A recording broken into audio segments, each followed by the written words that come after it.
I will walk with you sometime. Okay. Thank you. Huh? Try with the What are you fan. doing? Braid the beard. No, he's saying I should braid my beard. Then you can see if it's done right. But the pay is so longer, so they're We'll announce the sponsors for today's learning.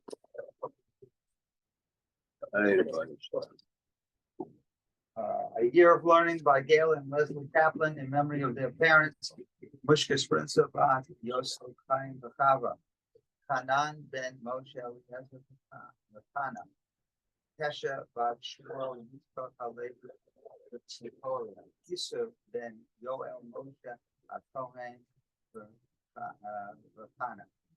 Breakfast Friends, again, A Year of Learning, Breakfast Friends of Gladys Sherman, Kuta Bat Meir. Michael Klein and Friends of Judah Klein, Yehuda Tzvi ben Chaya, Marsha Ron in memory of her husband, Arav, the Raphael ben Shmuel, Friends and Family of Arthur Riddles, Mordecai Yidl ben Baruch Liba HaKohen, Friends and Family of Sidi Vesler, Shalom Shraga ben Do, Friends of Marvin Weinstein, Mordecai Ozer ben Yisrael Aharon. Sarah Alpert in memory of her husband, Harav, Tzvi, Lipa, ben Hillel. Rexford Friends of Maddie Friedrich, Mendel, Miriam, Voss, Alman, Reuven, Bella and David Adler in memory of her father, Eliyahu ben Yosef HaKohen.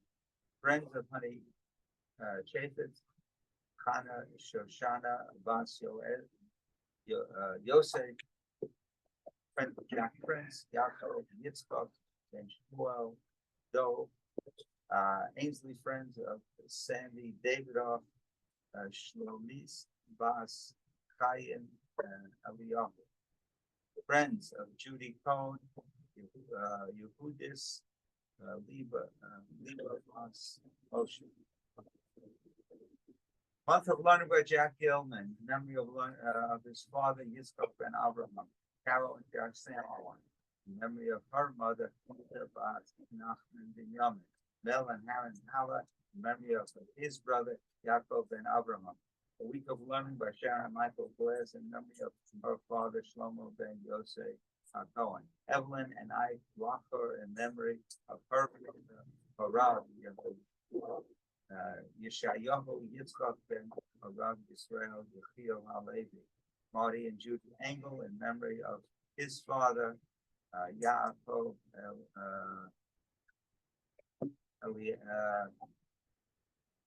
All right, what's your father's name? Elisama. Okay. Then Abraham Dov. Okay, and Day of Learning. Today is the 29th. No. Okay. Today is the 28th. There are no individual days of learning for today.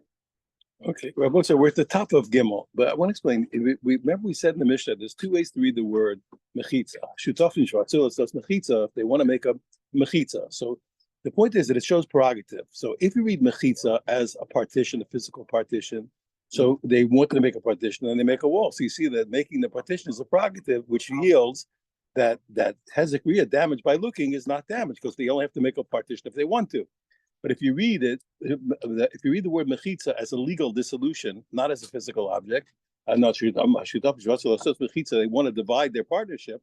So then the volition, okay, is all based on the partnership, but the wall is absolutely mandatory. So then we have to see that since you have to put up a wall, they're forced to.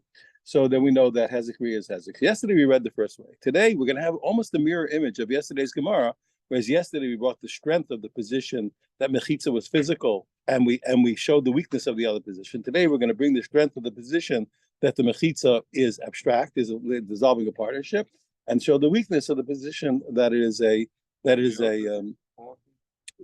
wall. And just like yesterday, when we posited according to the Mishnah, we posited according to the Mishnah that Hezekiah is Hezek, so we're going to also have to defend it. It's not Hezekiah. Here we're going to say the other way. Okay, good. Let's do it from the top. There's some Girsa problems here. and I'm going to read like the Bach, as you'll see, which I usually do. Just, I'll apologize to Marty Engel for not being able to read his father's name. It's Yaakov Alter, then Avraham Dov. Shekar. Memory having a Yeah, Shekar. Okay, so with Lishnachwina. Okay, now we're going to have the opposite mirror image of yesterday. Lishnachwina, law. Okay, we have another lashon that this is what took place in the base medrash. Savrua, originally in the base medrash, they thought that the word mechitza, my mechitza, what's mechitza? Plukta. It's a legal term. They want to divide. They want to dissolve the partnership. Kedichtiv. And where do we see it from? Like the pasuk, which talks about the portion of, okay, no, the legal or the portion. We have mechza eda, the half that went to the congregation that came in there. So we see that the language of plukta doesn't have to mean a partition. It can mean what? It can mean a legal ownership. You understand? Or a legal ownership.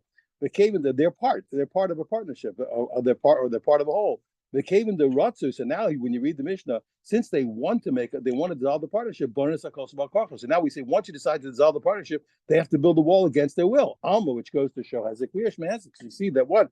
Looking into your friend's shared property, your friend's courtyard next to yours, is called damages, and therefore they must broke the wall. Ema. So the rest of 1 second.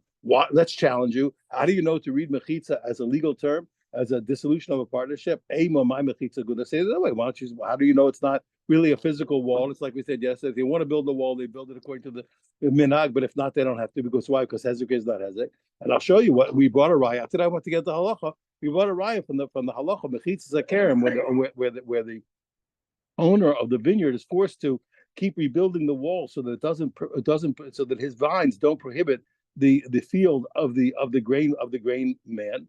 We learn, but the main point is what? Because the Tanya mechitza sakerem. Here it's clearly the physical partition, the wall of the vineyard shenifritzah that became breached. Amralo Gudar, the owner of the field, says to him, or the basin says, fix it. Build it up again. But if it's on again, and if it goes that again, he says to him, Gudar says to fix it. And if he stops and he decides not to fix it, he gives up and he doesn't. He absolutely decides he's not fixing it. And then if the grain grew 1 to 100, sorry, it's a kiddush. The grain is also. But the halach here is not the point. The main point is what we see that the word mechitza is clearly talking about what? A physical partition. No, so why are you guys saying? So why'd you tell me today that it's a legal partition? He says, "B'chay b'chrayus, and the owner of the vineyard has to pay it." New time, so you see what? So now, okay, so therefore, we showed you, and therefore what? If I read it as a physical wall, time of the rut. So the only reason they have to build a wall is because they wanted to build a wall. Okay, so if they didn't want to build a wall, ain't machayim, so they don't have to, because I read the Mishnah that way. Hezek I can clearly read the opposite way. That what hezek is not hezek. The answer is, he says, no, if it was really true that it was talking about a physical partition, why should it repeat itself? It says, the shutafin that want to make a physical partition, according to you, says, bodinus akoso. They build a wall. You should say, if they agree to make a partition, they should build it. That's simple. That's what it should say. He says, no, that's what it says. Also, it should have said they build it if it's physical. Elamai plug. He says, 1 second. What are you doing? You answer me. Looked up. He says, what do you want? Tell me what. People want to make a partition. Now, we're not used to this. I'll show you an example. What do you mean they want to make a mechitza? You don't make a mechitza. You split the partnership. You don't make a split. Okay, there's bad English, there's bad grammar. You want to make a split? You want to make a split? We make a split. You don't make a split. You split. You divide. He says what? It should say. It should say what? It should say that they want to divide, not they want to make a divide. You said. He says no. He says you're mistaken. In the common parlance, they do say it. He said, "Come, let us make a dissolution." So even though usually making something is talking about something physical, I make a wall. I don't make a dissolution of a partnership, but the people speak that way. You see, also in modern year, also English, and they did it in Israel eventually later. Also here, how do we say to do teshuva? We have lachzor b'teshuva. A person does a shab, a person returns, or it goes back in teshuva. Doing teshuva is a very strange word. And now in Israel they also say this lasot teshuva. They will say doing teshuva, making teshuva. They say making teshuva. We don't make teshuva. You do teshuva. You shab, you return, or you choser with teshuva. You see? So, but common parlance puts in transitive verbs into the. They put transitive verbs into abstractions. And if I say I'm gonna make a wall, that makes sense. I'm not making a dissolution of a partnership. I dissolve it. You know, see? But the answer is, people do it. So we said, don't worry, we can defend it. Now, Now we're back in business. He has a creation, has if you tell him now, according to what we're reading today, looking to your friend's courtyard next to yours is damaged. My ear, your rotsu. Then, if that's what you have to teach me, why do you have to take a case where they agreed to split? When do you have to agree to split? We learned it yesterday. You don't have to agree to split. Any courtyard that's divisible, that leaves 4 square amas for everybody, one guy can force the other. You don't have to agree. One guy tells the other guy we're splitting. So why do you have to tell me what when they agree to split? When they agree to split, they must build a wall. Okay, I feel the tsunami. Even if they don't want to agree, so if one guy wants to split, he forces the other guy. They have to build a wall. So why did you teach me in a case only when it was so small that they had to agree? Because the only time we won't leave 4 square amas for everybody. So he says, "I'm Rabasi, I'm Rabbi Yochanan, Mishnasenu Keshem Badin Chalukah." He says, "I'll tell you." So because our Mishnah is talking, where what? No, it's even they don't. You know, why'd you? Pardon me. I said, why'd you tell me when they agree? If they don't agree, anybody can force somebody else to split the courtyard.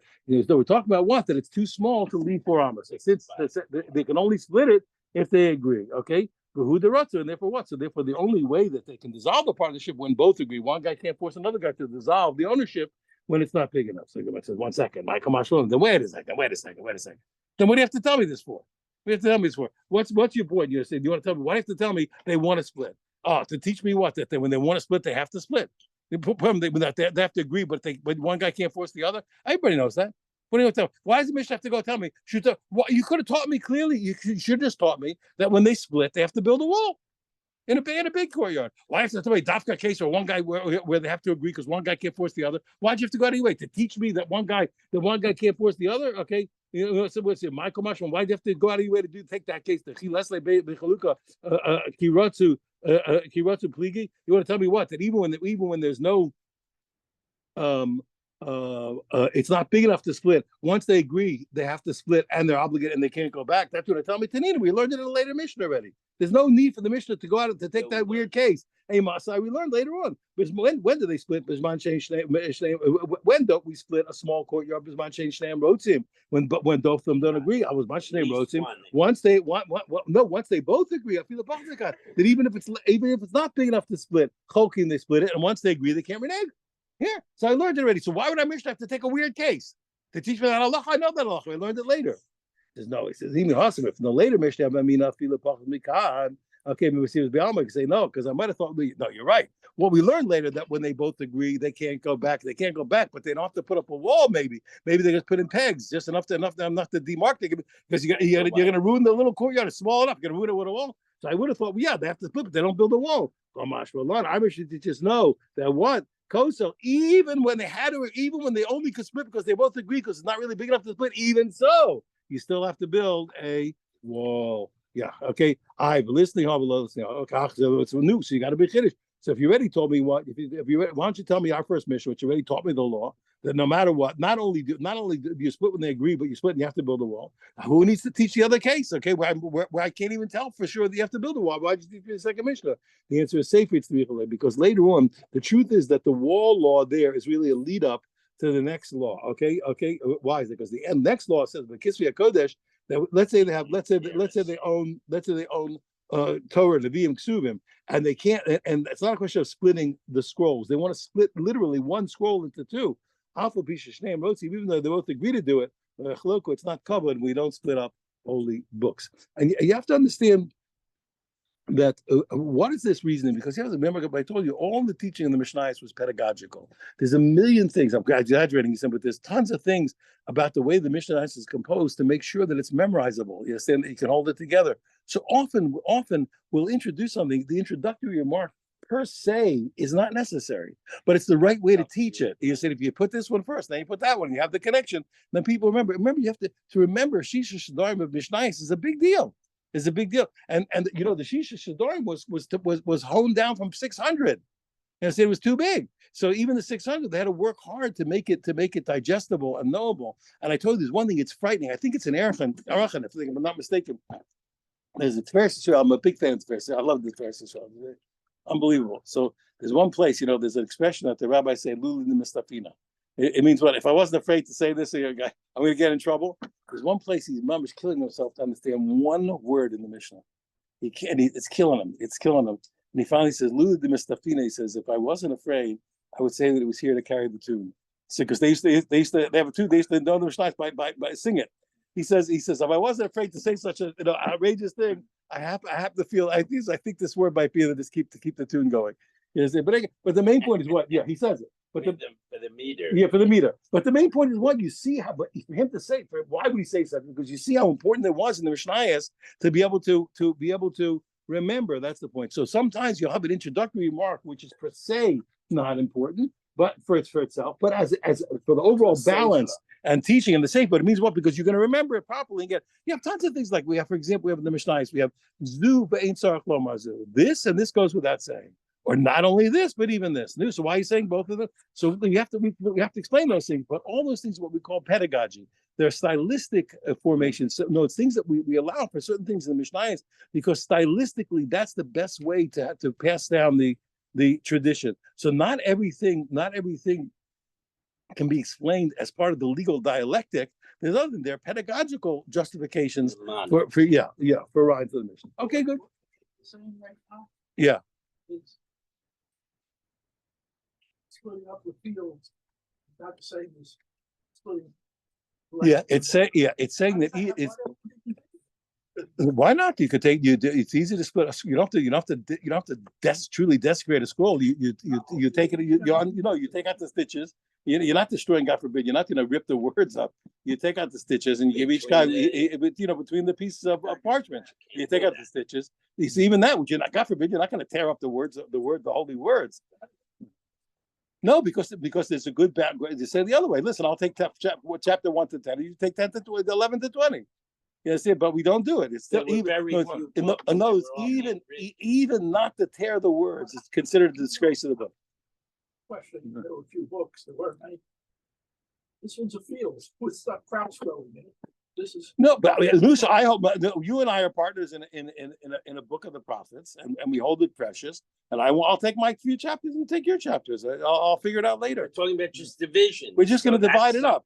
We'll We'll divide the parchments in a neat place where we can divide it, and I'll get my chapters. You'll get your chapters. But the Gemara says the rabbis taught us not to do it. Even that is considered a desecration, even though it's not physically desecrating. What's called a desecration? Okay. If you have a puzzle safe, Well, it's a diminution. are you allowed to of- separate the Sepharim and use it? I'm by heart. I'm going to make a mistake. Okay. So, But well, I'm gonna make also, a- it's that it's a diminution of the kedusha. yeah, the holiness, exactly. That's Yeah. here more in than a Shanghai, took all desecration. the Gemaras apart. You got a doubt. You didn't have enough Gemaras. Yeah. I told you I once saw, and I mamish saw with my own eyes. I saw with my own eyes. There's a little teeny place, to memorialize the Brahmanas, all the Jews who suffered so horribly at the hands of the Nazis. So they have in a case. It's shocking. You'll see a shirt that it's sewn from the parchments of a Sefer Torah. So it's utterly shocking. So what's the story? There was a guy. He was a tailor, and the Nazi, Yamach Shemo V'Zichro, forced him to make a shirt for him from the Sefer Torah. But if you look closer, you'll see that the whole parchments of the shirt are all the curses in the Torah. he cut out. He took the curses and he made the shirt. Rachmanis, but it's Rachmanis. Okay, now this next part is a big fight. Whether it belongs here, I'm going to read like the Bach. So all we're going to do is just skip the words lish nachrina for now. Okay, and we're going to continue. Now I'll stick it in 1 minute. Okay, it says v'chi ratzu my heavy lahadabe. He says, listen, he says, and let's say that even so what if they agreed to dissolve the partnership? Why do they have to build a wall? Let them go back. They don't want to build a wall. So then renege. Don't dissolve. Etc. They have to say what? It's when they made a kinyan with each other. You know that here, if I want to sell you something, so you give me, let's say, a scarf, and when I take the scarf, you acquire the thing I'm selling you. So also now they're saying, listen, with the obligation, we're going to agree to dissolve the partnership. So each one gives the other one a scarf, and each one acquires from the other his obligation to dissolve the partnership. Well, you don't need both. No, it's not true. It's a machlokas. A lot of people hold you need both. It's a machlokas. Some people want it, other people hold you need both. So they both get each kind each for each other. So now the Gemara says, 1 second, I just want to check one thing in the Bacha. You pardon me. 1 second. Yeah. Dashmin b'shem based on the Chalukah, who the Ratzu. Yeah, so now, Lishnach, we know another way to learn.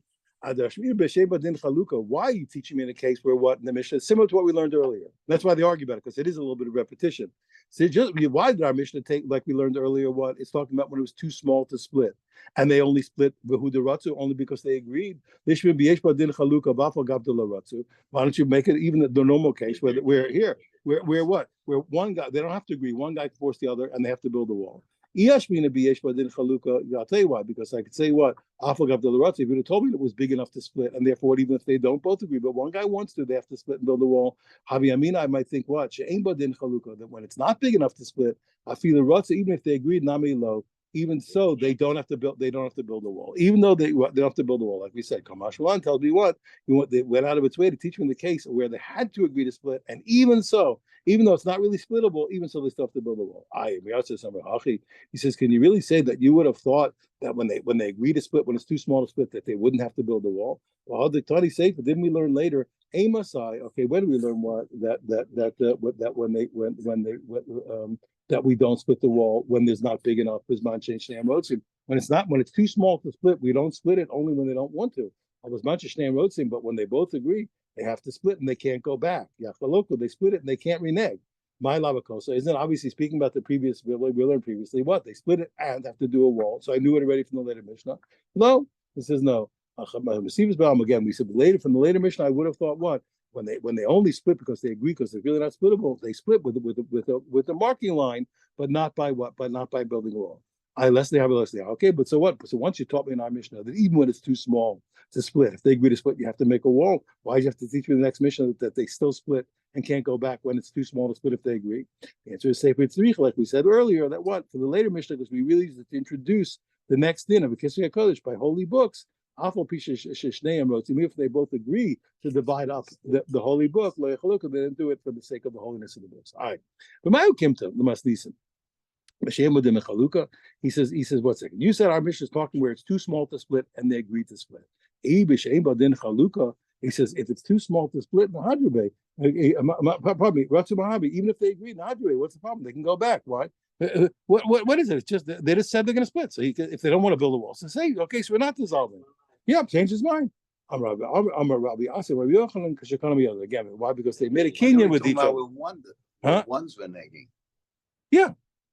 But you only one's reneging. The chiddush is one person can't renege. No. Yeah, I'm saying, but the point. Both renege. No, the point is, be saying even once they yeah. The point is once they both agreed, nobody can renege. That's the point. But he's saying, why can't they renege? Why can't they renege? The answer is, because they made a kinyan. The Gemara says, so what? So what? Kinyan devar b'amu. That's Stam words. What are you talking about? What is it? What is a kinyan? I'm going to sell you a horse. I take your scarf. I'm going to sell you a cup. I take your scarf. You said I'm going to make a business deal with you. I take your scarf. Who said? When I obligate, like earlier, and let's say like even to build a wall, I'm physically transferring the obligation of my possessions to you when I say I'm going to build a wall. But to say what I'm going to dissolve a partnership, there's no physical transfer. The answer is okay. The answer says you're right. But so what? So you're right. So they did it with a kind of physical transfer. What they each designated which part of the yard they're going to get. That's already physical enough to make it unrenegable. He says, you know what? It's even more. He says, no, it's where each guy went into his side of the proposed divided courtyard. Each guy went in and they fixed something. They showed ownership by fixing it, opening something, closing something. They show ownership by improving the property. Yeah. To their side of the line. So then it's physical. So then they can't go back. Okay, now Makom Shanagu Livnos. Now get ready. If you notice that our Mishnah went down in numbers. When we looked at the materials, we went down to 6, to 5, to 4, to 3. 6 is the width of a wall of undressed stone. 5 is the width of a wall of dressed stone. 4 is a wall made of half bricks with mortar in between, and 3 is a wall made of whole bricks, which are exactly 3. So now we got to learn. We take everybody's word, but they had to work out. They had to work it out. He says Gavil. So what is Gavil? We already said, but what's Gavil? He said Avnei de lo b'shapia. That's undressed stone. It hasn't been smoothed out. Gazis Avnei b'shapia. What is Gazis? That is dressed stone. It's already shaved, and therefore what? It's down to 5 tvachim. And how do we know? Now what's the raya? we have an argument here. I'm going to read it as if all the words of the pasuk here, which some rabbis do. The sea kol ela. I'm talking about the stones of the base midrash. Avonim yikaros, kamidos. All these holy stones, like the measure. And then I'm going to read it because they read it this way. I'm going to find the place. Kamidos are here. Gozis, like gozis, which is the word in our Mishnah, magoros b'magera, that's planed with a plane. So we see from the pasuk that gozis is something that was smoothed out with a smoothing utensil. Yeah, exactly. Okay, so therefore we see from the pasuk that he says that's how I know. I kafisin, okay, etc. And a kafisin, what a kafisin? Archi, those are half bricks, okay, half bricks, with cement in between. And Levanim, what are Levanim? Those are bricks. Amarle Rabbi Rashi, he says, Mamai, he says, how do you know? What makes you so sure that what you're reading is correct? What makes you so sure that Gvil is that is undressed stone? He says, the high tefach iseri, the morsha the karnasa, and the reason that it's 6 rather than 5 is because that's the unsmooth edges that are protruding one tefach more than an undressed stone, than a dressed stone. The Ilma maybe say the way, maybe palgad the gazi. So maybe what that is really just 1/2 of a 5, 1/2 of a shave stone, which is what which is really what. And so gazis is really what maybe gvil is half gazis. So half of gazis would what? Would be 2.5 and 2.5. And okay, and what do you put? Bahai tefach, so 2.5 is 5. And what? Bahai tefach say, well, why'd you get 6? Lebeni orbiu. That's for the cement that goes between them. Because when you make half bricks, you put a half on this row, half on this row, and in between, like you make a wall. Yeah, and you put cement in between. He says, okay, the karmina, just like we understood the same reality, kafisa, just like we said by bricks, for example, arche, those are half bricks, so the lived there, and the bricks are bricks. Bahai tefach, so you took a half a brick, which is 1.5. Why was it 4? 1.5, 1/2 is 3. Bahai tefach is very orbe, and the extra one that made it 4, bigger than a whole brick of 3, is the cement in the middle.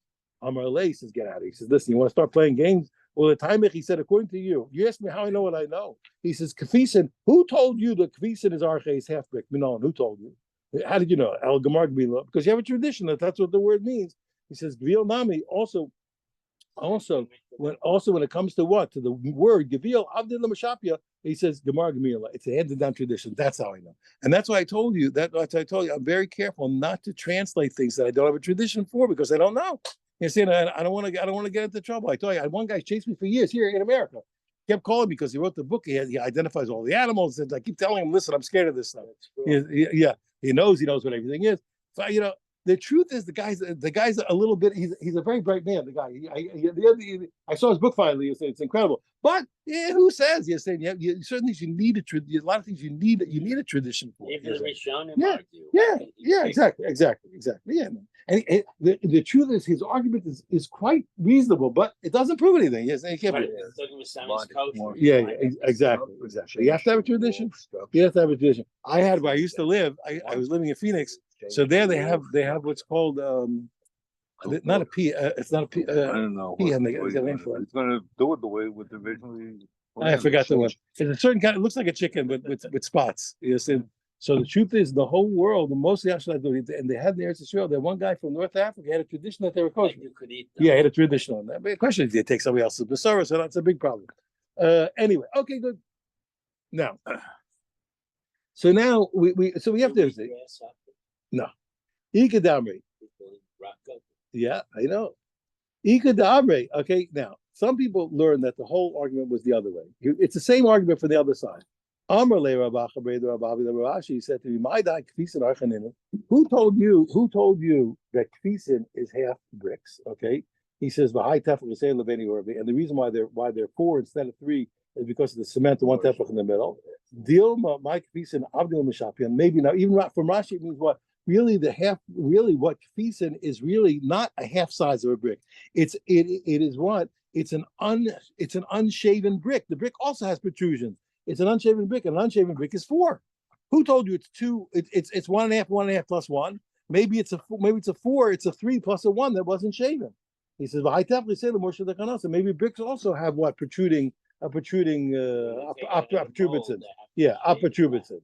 And I'm reading just like we said, just like we said by Gvil, that it's undressed stones. Gazis abnei the shapion, and Gazis is dressed stones. But I definitely say morsha the kanasa, and the extra tefach was only the protuberances.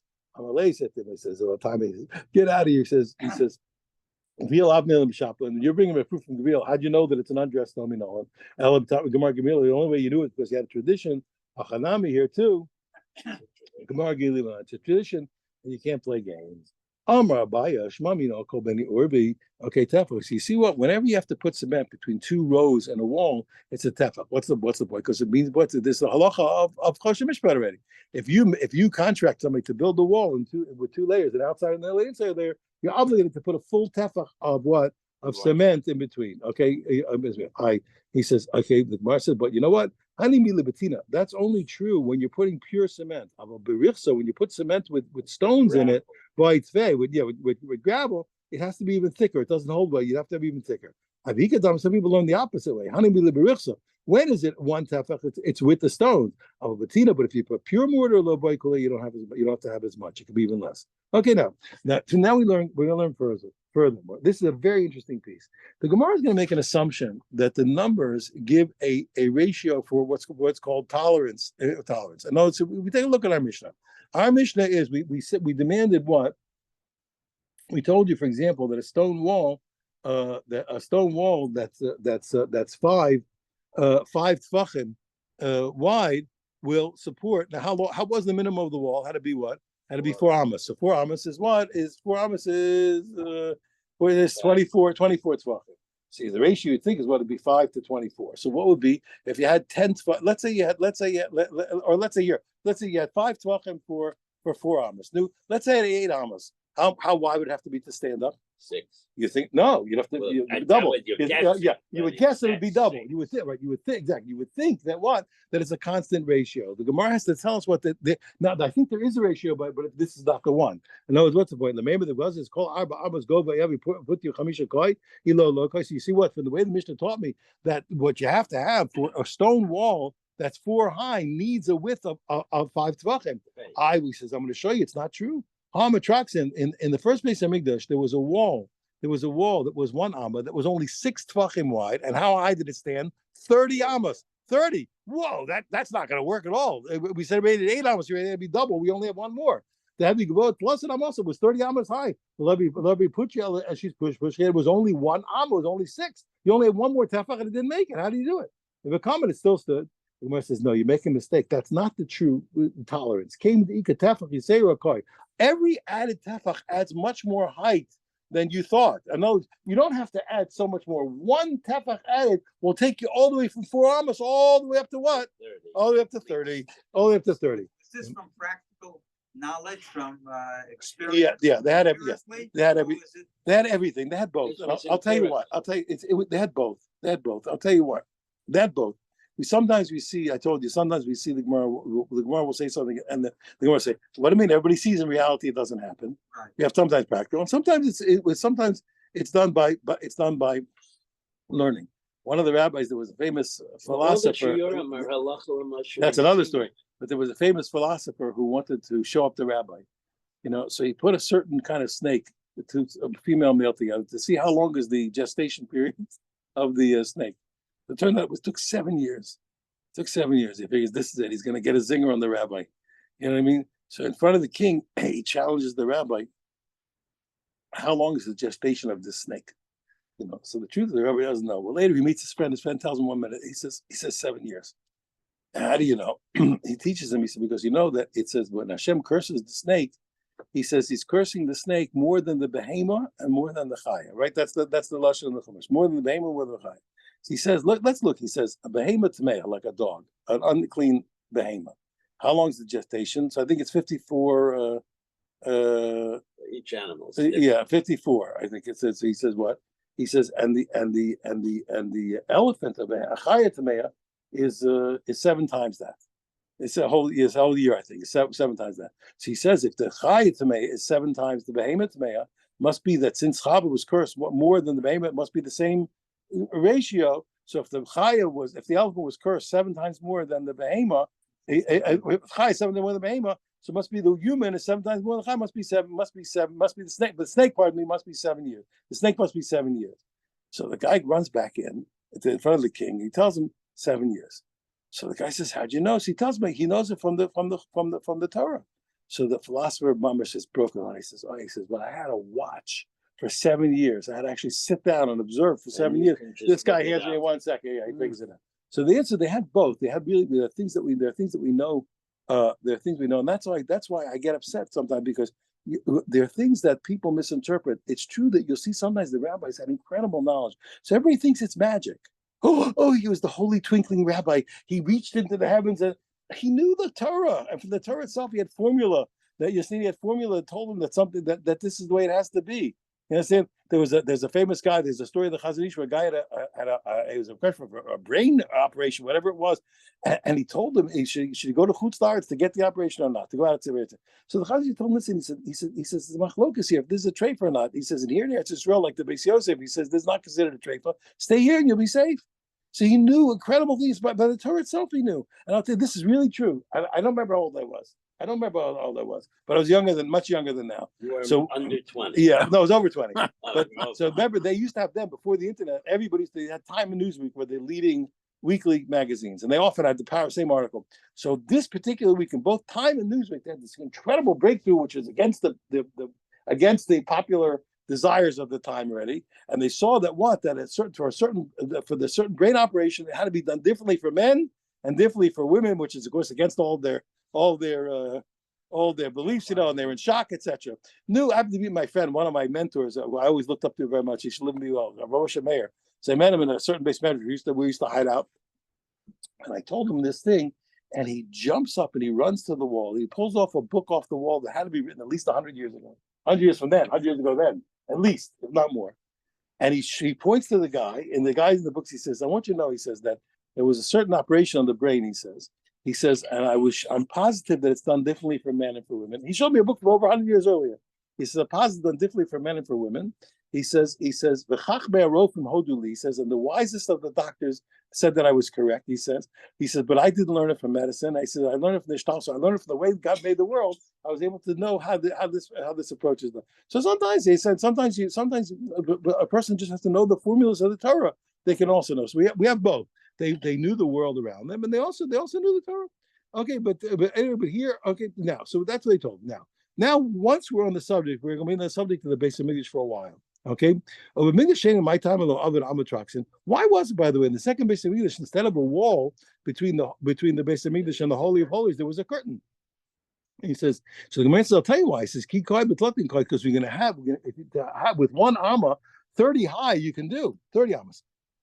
But the second Beis Hamikdash was taller than the first Beis Hamikdash, and now a wall, even with one amma, you're not going to be able to keep a wall high enough. I mean, how do you know that it was taller? The sieve, as it's written, it says, as we know that the honor of the second Beis Hamikdash was greater than the first. Okay, and Rabbi Shmuel, there was Machlokas, Rabbi Shmuel, and they said Rabbi Yochanan, Rabbi Elazar. Somebody said Rabbi Yochanan, what was the argument? In what way was it more coveted? Chadamar bebinyan. One said what by building was higher. Okay, and Bechadamar, one said what? Bishanim, that lasted longer. One was 410 and one was 420. Okay, so I've eaten the love. The truth is both things were true. It was higher and it lasted longer. Somebody says 1 second. But even if it was higher, Benavdin plus it Amin Bevinyan Beidach Navi Peroka. So 1 second. So even so, if you don't want to make it wider than one Amma, so why don't you make it 30 high in a with the stones, and then put the rest of the curtain. He says, no, plus and Amas. Even when we said that one amma wide will support 30 ammas high, I got tikka maziva, because that's only when it's connected to the ceiling with its plaster. Then it'll stand. Okay, but without the wall, without the ceiling and the plaster, even an amma wide, it will not be stationary. It will not stand. Okay, so if that's true, beloved, okay, so no. So why don't you make it 30 high? Okay, with as far as it can stand with stone, and the rest with a curtain. Because we have a handed down tradition. We either make a wall or we make a curtain, but not half and half. We either make all of it with a wall or all of it with a curtain, but not half and half. Okay, either all of it's built up with stones. Migdash, like we learned in the first Beis Hamikdash. Okay, ikula bebrachos, all of it's with the curtain, mishkan, like we saw by the Mishkan, that the whole definition will occur. Ibailu. So we got to the Beis Hamikdash, we had to go follow the precedent of the first Beis Hamikdash and follow the precedent of the Mishkan. Ibailu, we had this question.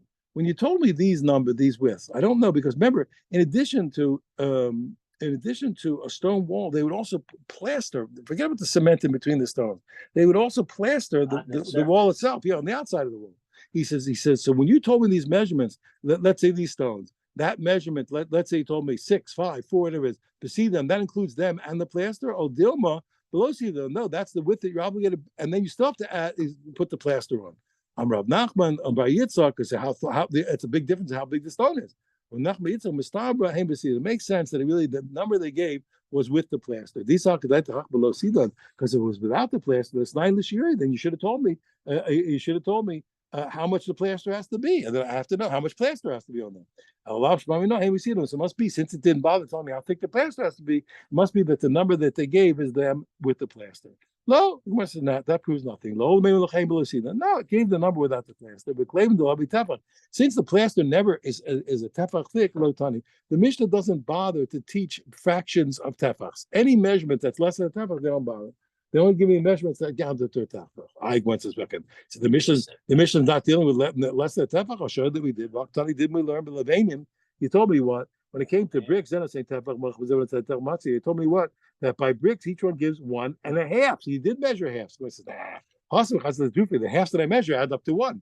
I only deal with ones, but I deal with halves also, as long as they add up to 1. That's also considered only dealing with ones. Toshma, he come out, bring you a proof. He says, look, and this is beautiful. You know that in an alleyway that's surrounded on 3 sides is really a private domain on Shabbos, and you're allowed to carry. It's fine. The only thing is, what? The building department come to check and say you have to change. We're going to talk about that in a minute. You're going to see it's coming up. You're going to see in a minute. We're going to talk about it. But one second. See here. I want to show you something. We have an alleyway which is surrounded. They used to have their houses. They would build houses around the courtyard. The courtyard would ebb to that. People in the houses would use the courtyard. The courtyard would open to an alleyway, and the alleyway would open into the public domain. So the truth is that the courtyard and the alleyway are private domains, but the rabbis made all kinds of decrees because they may look like or allow us or cause us to mix up public domains. So the alleyway, in order to make it abundantly clear that this is the private domain, and when you're leaving here, that's where the public domain is. So they made us fix it so it looks like a doorway, either by putting a post next to one of the sides of the opening to the public domain, or by putting a crossbeam across the top. So now we say that's what a crossbeam, which is a sign. Well, how thick does it have to be? Okay. So he says, we learned that crossbeam they have to put up, it has to be wide enough to take what? A half brick. And a half brick is a half brick of what? Is a half brick of a brick of 3. So you see what? That the measure is exactly what? Exactly. It's exactly without the plaster. That's exactly the size of the brick itself without the plaster. So you see our Mishra, he told me without the plaster. The Gemara says no. He says, bravo, that's not true. There are 2 size bricks. The real truth is that the normal size brick, is less than 3. And only bigger bricks, abnormally big bricks, are 3 by themselves. And Daikanami, and I can also show you that that's true. Tony, why did it have to say a brick of 3? I thought every brick was 3. The answer is what? You see that there's smaller ones. This is the specially big brick, but the normal smaller ones are less. We hear it. So you see what? You have to say what? In our Mishnah, the actual size of the brick is less, and the measurement is the brick plus the plaster. Now we're going to have once we're on the subject, we're going to come to eventually to the rebuilding of the Beis Hamikdash. So we have to see. We're going to learn the laws about holy places. Let's talk about shuls. Let's talk about our own practical reality of shuls. We don't have a Beis Hamikdash, but we have shuls. You're not allowed to tear down a shul, even though you want to build a new one. Until you build a new one, you can't tear down the old one. Okay, and now what's the reason why you're not allowed to do it? But don't worry, I'm going to tear it down and build a new one. So some people say, I'll tell you why, because even though you intend to build a new one, maybe some kind of a delay is going to happen, and then he'll neglect to rebuild it. Some people say, what? Mishum tzluye. Some people say, no, the problem is davening. If you tear down the old one, they have no place to daven. What's the practical difference? They learn, instead of another shul, they have a place to daven. There's a place to daven. Why is that? Because if you hold that the problem is there's no place to daven, as long as there's another shul to daven, another place to daven, then it's not a problem. But if you hold the problem is that if you don't build it right, if you don't build it first, then you'll come to neglect it eventually. Then even if you have a place to daven, you still can't tear it down. So Merei Marzucha Sacha Bana Bekatim said, now this is a big argument how to read this. I'm going to read it in the simplest way, so it's easy. What did they do? So, that's the second point. You're allowed to tear down a shul as long as there's another place to daven, right? So what they used to do was, this is one way of reading it. They would tear down, and Bekisha, People went to the mountain. when they were davening in the winter shul, they would tear down the summer shul, in order to and rebuild it. In other words, Sasri Bunny, when it was winter time and they're davening in the winter shul, they would tear down the summer shul to rebuild it because they had a place to daven. Okay. Also, what Sasri Bunny Beisitva and the winter shul, they would tear it down and rebuild it. Bekaita in the summer when they're davening in the other shul. That's one simple way to read it. There's other ways to read it. Amalei Rabbi Rabashi. So he said to him, Gazu, he said, let me ask you a question. And they already collected the money. It's sitting pat with the hands of the Gaboyim. Is allowed to tear down the shul? The money's sitting there. What's the law? Amalei says not good enough. He says, maybe they'll come that they need to take the money that they collected for the shul, but and it will trump them, and they'll have to give the money away to save Jewish captives. They'll give it away, and they won't, and they'll be without it. I want you to know, my Rebbe told me this site, so I know that it's a true story. He told me in the in the 50s in Eretz Yisrael, one of the big, it was tremendous poverty in Eretz Yisrael in the 50s. It was people mamish didn't have, and the missionaries, they were terrible. They had money, so they would come to Eretz Yisrael and they would take it. They would prey on these poor families. They gave them to eat and things, etc., to recruit them to the church. Terrible people. So in those days, there was a group called the Pe'ilim. The Pe'ilim was the word like activists, but they were good activists. You're saying they were the Pe'ilim. They would use all their might to protect these Jews, from the clutches of the church. So my Rebbe told me that Rabbi Feinstein went on some trip to raise money for his yeshiva, to raise money for you. And he Baruch Hashem, he went, he traveled, he succeeded, he had the money. And I think he ended up in Canada. I think he was in Toronto, maybe. He ended up in Canada, wherever he was. And he has this money. He just says he's about to go home with the money to the yeshiva. And they came to him from Eretz Yisrael, from the Pilim, and they told him that they need this money to fight the missionaries. He took all the money from the yeshiva. He gave it to them. He said, that takes precedence. Imagine him coming back. Rebbe, how did it go? Wonderful. I got the money. Yeah, I gave it away. He gave away the money. But that's also, so we know that, but they would question. But anyway, Pidyon Shvuyim is going to trump you, even though you have money for the shul, but they're going to go to save the captives. What about this? Sharina lived there. We already have the rows of the bricks. We have the rafters in place. Okay, they're already cut. We have the prepared beams for the shul. It's all the materials are right there. What can we tear down the old shul? Amalei said to no. It's also there. Zimnim Misraim Lepidyon Shvuyim. Again, it could be a case you have to save captive Jews. We have you'll sell this stuff and give it to them. Eisner says, if that's true, that if you have to always worry that an emergency is going to come up, or you're going to sell things already, if that's true, says, I feel about it, that even if I built the new shul, until I actually daven in the new shul, maybe I'm not allowed to tear down the old shul. Why? Because maybe you'll sell the new shul to save captives. Amalei said to him, no. He says, there's the even to save people, the people don't sell their houses. They don't sell their houses. They're not going to sell the community shul. Even that we don't do. So that's so far we have to where they're going to do. They'll find other ways to get the money. But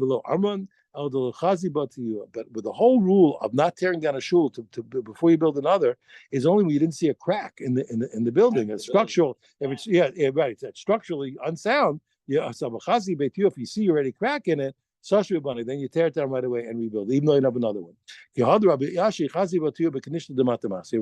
saw already a crack in the structure of the shul in Matamachsia. He tore it down with no new one built. But what he did was he did a very beautiful thing. He took his bed and he put it there, and he didn't move. He slept there, in this uncomfortable place to oversee it, to make sure everybody saw, and they went crazy. And they built it till they built it down to the last spouts, that goes on the roof of the gutters. Baba Ben Buta. So we have one kash here, and I'm going to stop with it because it's a big story tomorrow. Baba Ben Buta, we know that Baba Ben. That's why we got into. We're going to get into this to the size of the base of Mikdash. Baba Ben Buta.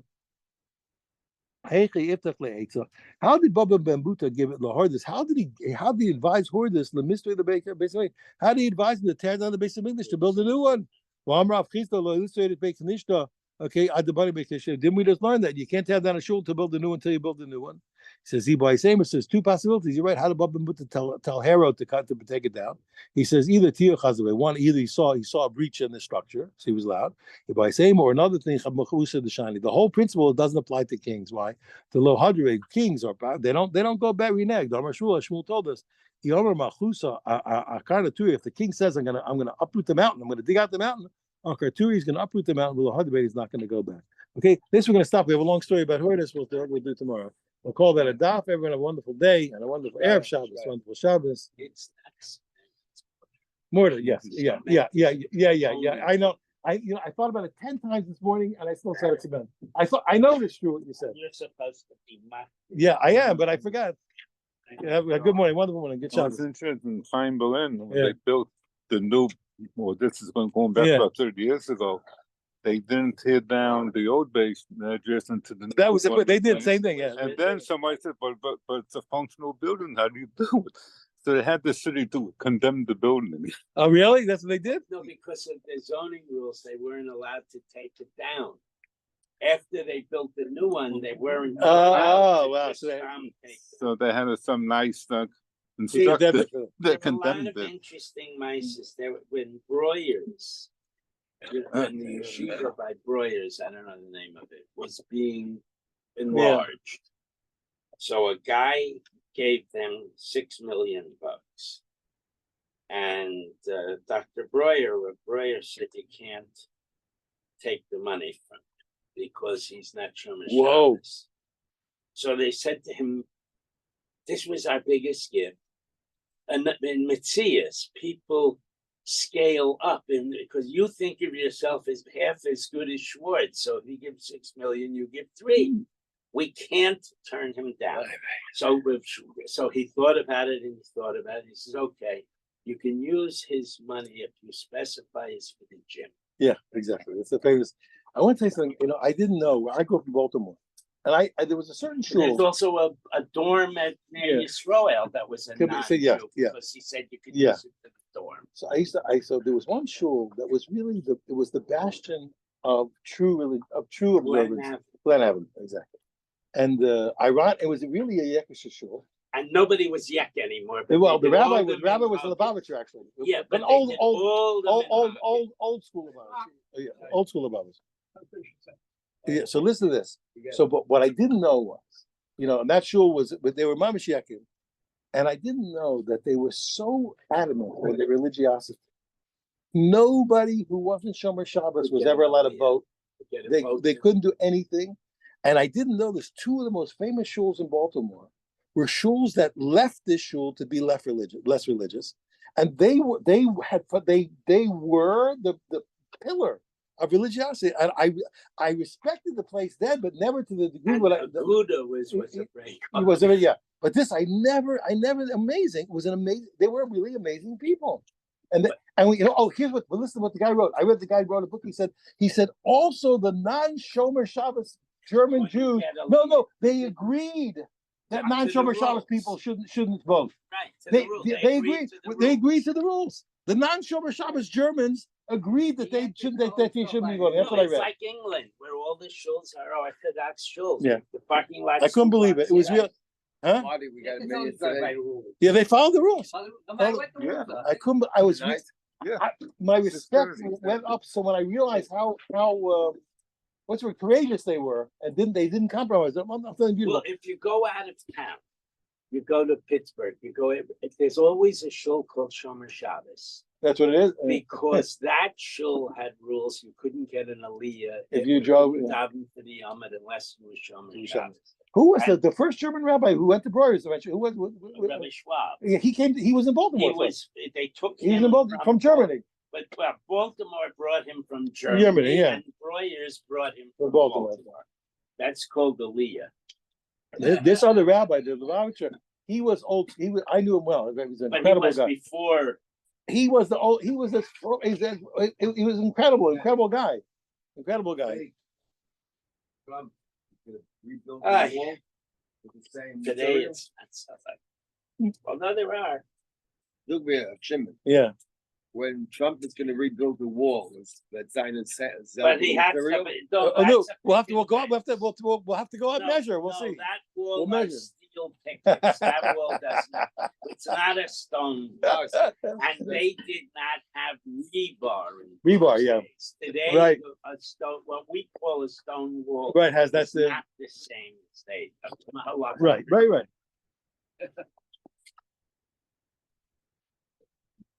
I want you to know, in Eretz Yisrael, I saw the old place where we really like this. I actually saw this a lot of times.